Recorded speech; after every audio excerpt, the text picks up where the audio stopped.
Bang, bahas netizen Malaysia yang malah bantu rakyat Indonesia. Menarik nih. Dari kemarin itu banyak banget orang luar negeri pada mesen GrabFood di Indonesia. Lihat aja nih, ada yang dari Malaysia, ada yang dari Thailand, Filipina, dan masih banyak lagi. Kenapa begini? Apakah mereka sekalian just tip bukan nih? Mereka ngelakuin ini buat bantu para ojolnya. Jadi makanannya nggak dikirimin ke mereka, tapi buat para ojol dan temen-temen di jalanan. Saya seneng banget nih baca berita kayak gini. Bener kata Pak Ustadz, kalau kita lagi susah pasti tetangga maju duluan.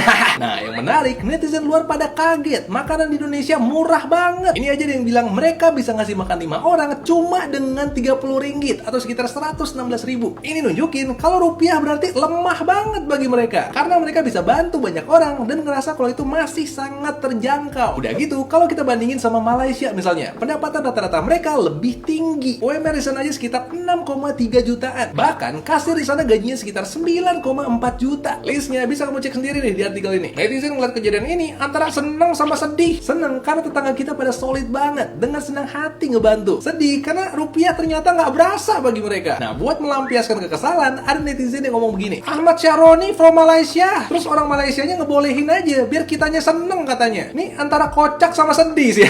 Bener-bener kayak saudara, sering berantem tapi saling peduli. Karena ada juga netizen Malaysia yang bilang, ntar kalau situasi udah normal mau rebutan batik sama rendang lagi. Kalau menurut kamu gimana? Saya mau dengar pendapat kamu. Stop rusak fasilitas umum, stop. Itu jembatan bikinnya pakai uang rakyat guys, uang lo juga digunakan untuk rakyat. Demo boleh tapi jangan merusak fasilitas umum. 3 halte Transjakarta rusak dan terbakar. Itu halte bikinnya pakai uang kalian loh. Cair nih. Cair 150 juta. Di satu sisi gue setuju jangan merusak fasilitas umum karena semua orang pakai fasilitas umum tersebut. Tapi yang gue mengherankan adalah konten-konten mereka ini atau buzzer-buzzer lainnya lebih mengarahkan ke pendemo. Padahal gue yakin banget orang-orang yang merusak fasilitas umum atau alat-alat lainnya itu adalah provokator coy. Lagian kegunaannya buat apa? Bakar busway, kebanyakan dari pendemo aja naik Transjakarta, nggak punya kendaraan pribadi. Terus bakar server optik. Kita aja semua butuh internet coy, nggak mungkin kita ngebakar sesuatu yang kita perluin. Tentu saja hal-hal tersebut dilakukan oleh provokator yang sudah disuntik dana sama kaum-kaum elit yang bertujuan untuk membenturkan kita para masyarakat coy. Tapi tentu saja buzzer-buzzer di sana tidak peduli dan tidak memikirkan hal tersebut karena yang penting mereka cair duitnya masuk ke mereka sendiri.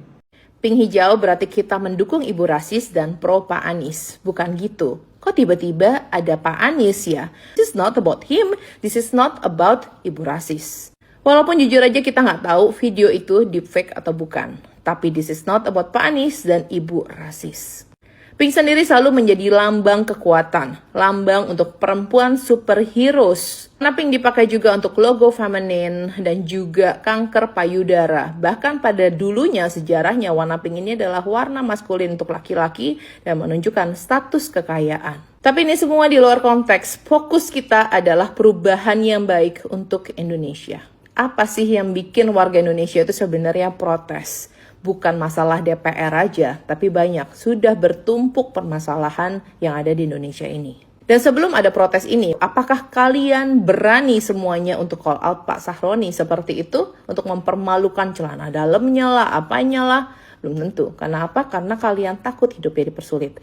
Kalian takut pekerjaan kalian disusahin, bisnis kalian dicekal dan lain-lain.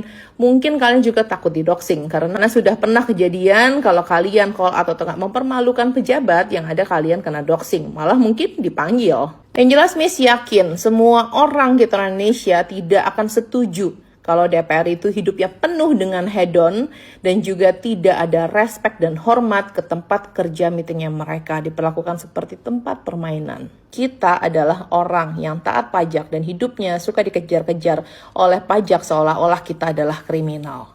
Dari beberapa belas tuntutan kalian gak setuju, it's okay. Untuk diskusi aja susah, untuk didengarkan aja kalian itu sudah bagus. Jadi untuk pemerintah tahu dengan movement dan protes yang ada ini, itu harusnya sudah bersyukur. Dan kalian harus ingat protes ini sudah memakan jiwa.